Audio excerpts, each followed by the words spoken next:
In the last series of lectures, we talked about this issue of personal identity. And in the next lectures, in this lecture and the next few, I want to move to a slightly different but really closely related topic. And that topic is what is the mind? Or you might hear this sometimes called the mind-body problem. How does the mind relate to the body? But I think that's a little misleading. I think it's a more general question. Just what is the human mind?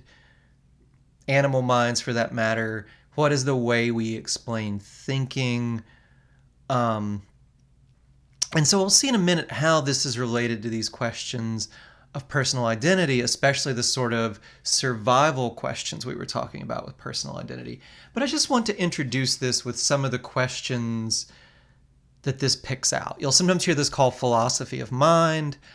So I want to talk about, the sorts of questions you see in this field. So what is it to think, right? We talk of human beings thinking. What exactly do we mean by that? And what else might think? What thinks and what doesn't? How do we pick that out? Do computers as we currently have them think in any real sense? Do animals, would more advanced computers think? What is this? How do we pick it out? How do we figure out what has it, what doesn't?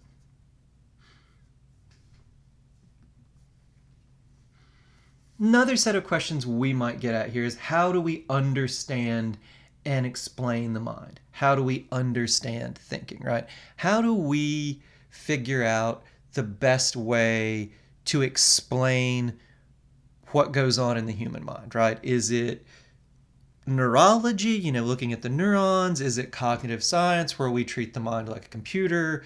Is it art, literature, things like that? What's the best way to understand and explain the mind and thinking? So I think we've already gotten into why this is important a little bit, but I think it's worth, really emphasizing this to see why we care about this issue and why it's a sort of natural issue to move on to after the stuff we've been talking about. And one reason is that, we've talked about these sci-fi possibilities of people downloading their consciousness to a computer, maybe a new body or something. And the question here is, well, what does thinking look like? Can a computer think? Can even a really advanced one think?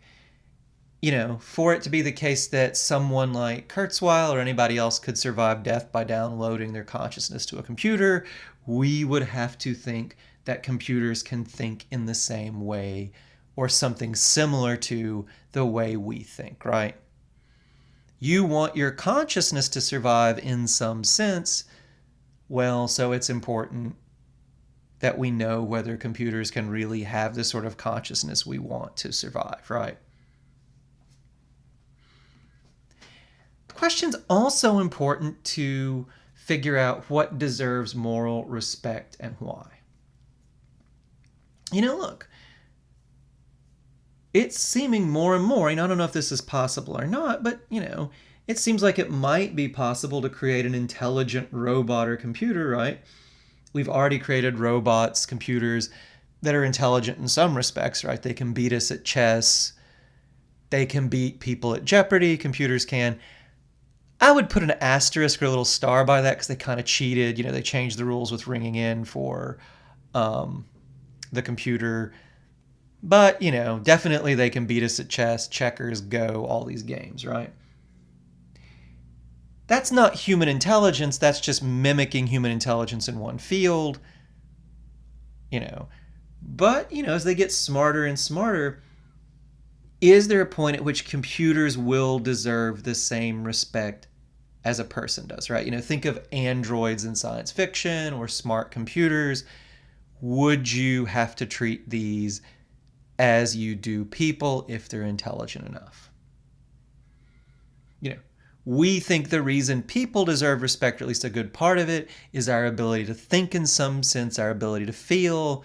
Well, whether or not even a really clever computer, one that could do a lot of stuff, would deserve respect, seems to depend on that, right? Also, what do we say about animals, right? They can think in some sense, but is it the real sense we have in mind? Well, how much respect do animals deserve?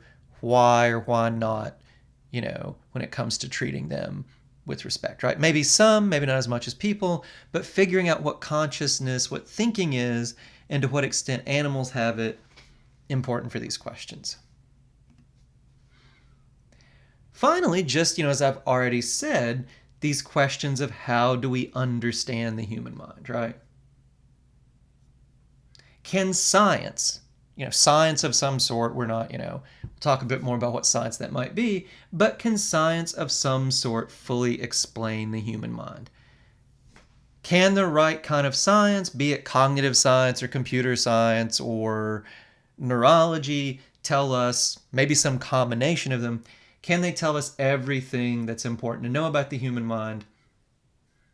Or might there be features of the human mind, human thinking, that science doesn't seem to deal with, at least not yet? And if that's the case, well, maybe, does literature or art do a better job capturing these features of thinking, right? So hopefully you guys can see why these questions in the philosophy of mind, as philosophers often call it, are really important, really interesting.